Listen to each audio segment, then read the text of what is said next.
Vamos mudar um pouco de assunto, falando sobre o concurso público nacional unificado. Já ouviu falar? Ele também é conhecido como o Enem dos concursos e vai oferecer mais de 6.000 vagas em órgãos federais na primeira edição, que deve acontecer em fevereiro do ano que vem. A medida anunciada pelo governo federal vai unificar a seleção de servidores do âmbito federal. Segundo o Ministério da Gestão e Inovação, 20 entidades aderiram ao programa. Sobre este assunto, nós vamos conversar agora com o economista e professor de Administração Pública da USP, Fernando Coelho. Fernando, bom dia, obrigado pela sua presença. Muito bom dia, Jairo. Eu que agradeço a oportunidade de diálogo com vocês.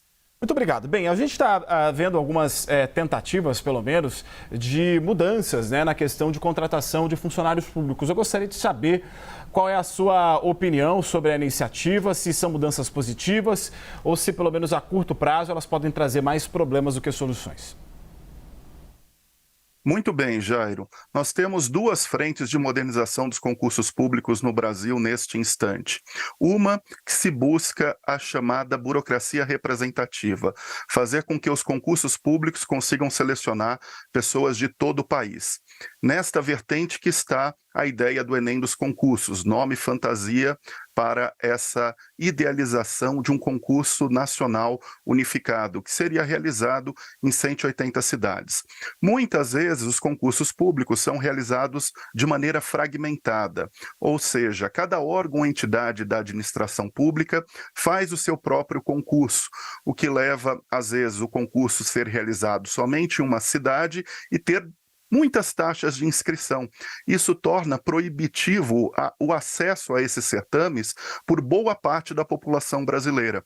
Imagine você, uma pessoa que está numa cidade do interior da região norte, tem que se deslocar para Brasília para prestar um concurso público para um órgão ou uma entidade da administração pública federal. Então, essa ideia do Enem dos concursos, ela busca democratizar o acesso ao serviço público federal. Todos aqueles que querem prestar o concurso público podem fazer esta prova a partir dos cargos e carreiras que aderirem a essa prova. Não serão, logicamente, todos os cargos e carreiras, mas pelo menos já temos uma primeira adesão, como você muito bem funcionou, com 6.500 vagas. Então, essa é a vantagem deste modelo, um processo de racionalização da realização dos concursos públicos, um menor custo para aqueles que estão prestando o concurso público e, de uma certa maneira, Jairo, uma celeridade. Por quê?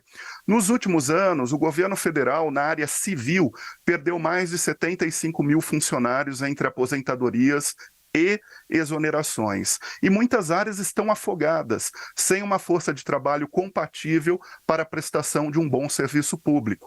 Imagine se você agora, se cada órgão saísse para fazer o seu próprio concurso num curto espaço de tempo. Então, esse concurso unificado também permite uma agregação de esforços e que as provas sejam realizadas logo no primeiro trimestre do ano que vem, para que aqueles que forem aprovados possam tomar posse em agosto também do próximo ano.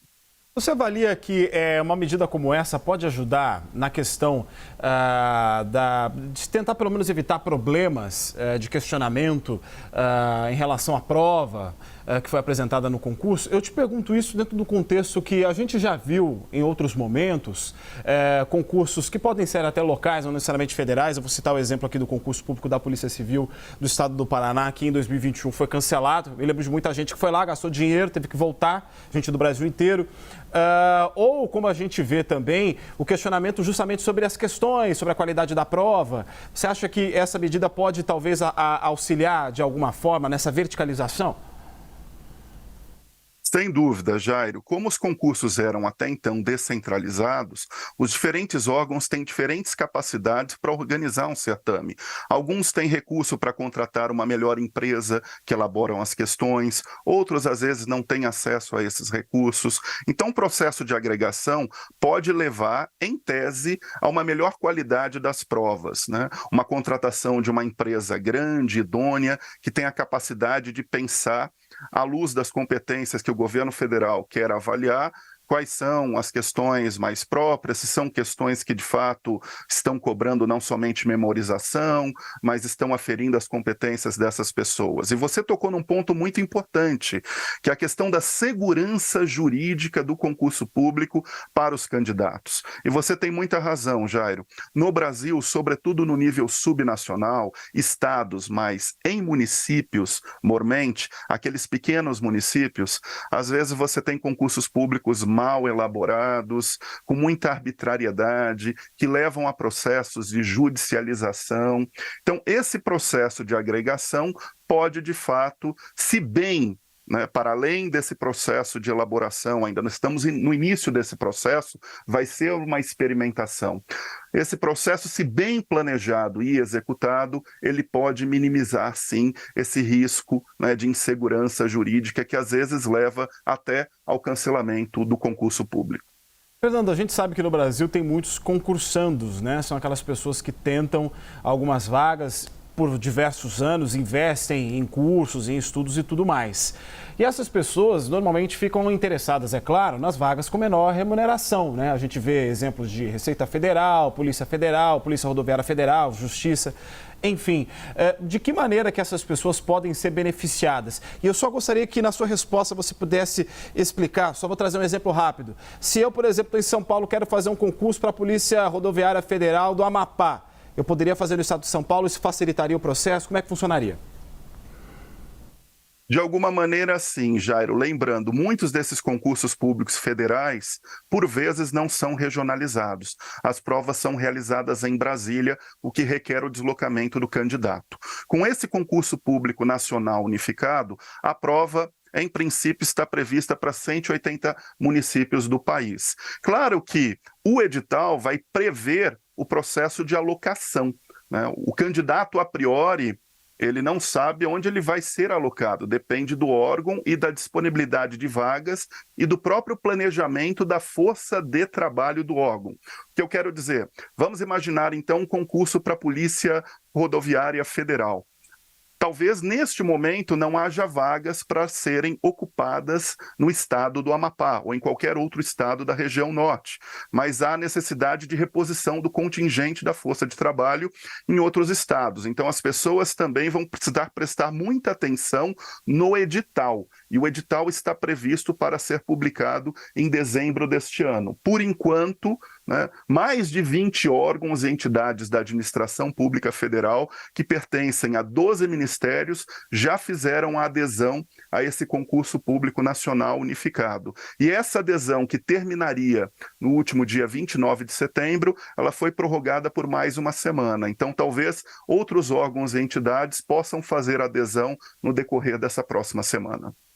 Você acredita que esse trabalho ele pode ajudar a reduzir a judicialização desse processo? Porque eu imagino que tentar justiças locais possa ficar um pouco mais difícil, você possa talvez ter mais a presença de instâncias superiores em possíveis casos de judicialização. Seria isso mesmo? É uma muito boa questão, não temos uma resposta absoluta nesse caso, Jairo. Eu imagino que um concurso como esse, se bem planejado e executado, ele tende a diminuir a judicialização dos certames. O fenômeno da judicialização dos concursos públicos no Brasil é muito forte nas últimas 2 décadas, por diversos aspectos. Editais mal elaborados, provas muitas vezes que não foram bem planejadas e escapam do conteúdo programático do edital, questões que já são de conhecimento, estão na jurisprudência dos tribunais e que não são respeitadas na publicação do edital. Enfim, então, no momento em que você agrega diversos órgãos, há uma tendência de ter um planejamento central. E esse planejamento central, se ele olhar para os mínimos detalhes e bem executar isso, há uma diminuição muito forte do processo de judicialização, pelo menos em tese, ou seja, há uma tendência de diminuição da judicialização.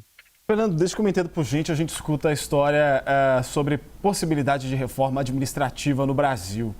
A gente tem visto que, nesse ano, existe um empenho por parte do governo e do Congresso Nacional em realização de reformas. E a que está, pelo menos em jogo, é a tributária, né? Então, provavelmente escanteando um pouco as demais.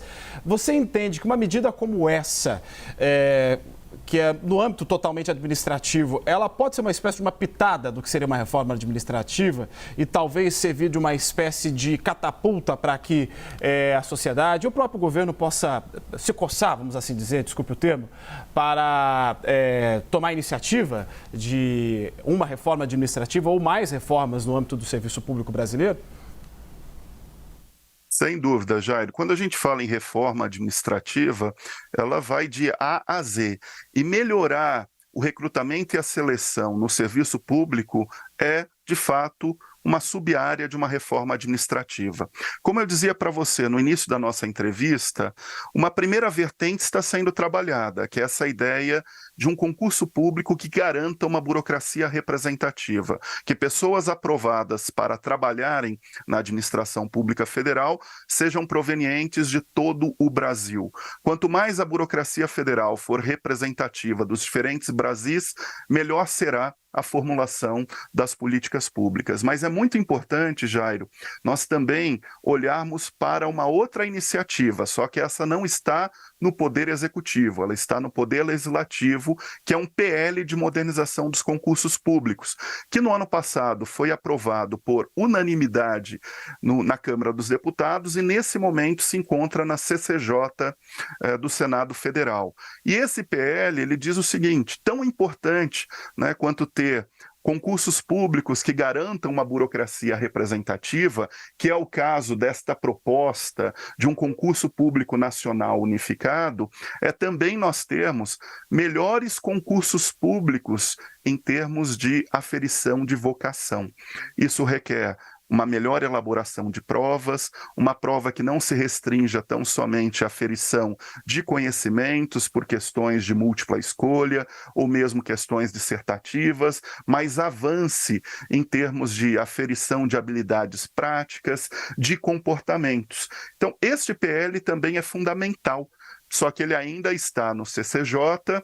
E talvez no momento em que ele for aprovado, e assim esperamos, a gente também consiga melhorar a própria qualidade dos concursos públicos no que se refere às provas em si e à quantidade de etapas. Por enquanto, este Enem dos concursos ele está jogando mais luz na democratização do acesso, na burocracia representativa. E talvez a discussão de melhorarmos a burocracia em termos de selecionarmos pessoas mais vocacionadas, que não estão apenas buscando no governo federal um salário acima da média ou a estabilidade no emprego, seja o próximo passo com a aprovação deste PL. E essas duas iniciativas juntas, de fato, elas estão numa esteira de reforma administrativa e podem abrir espaços também para outras discussões dentro da reforma administrativa que a gente vem discutindo pelo menos desde 2019.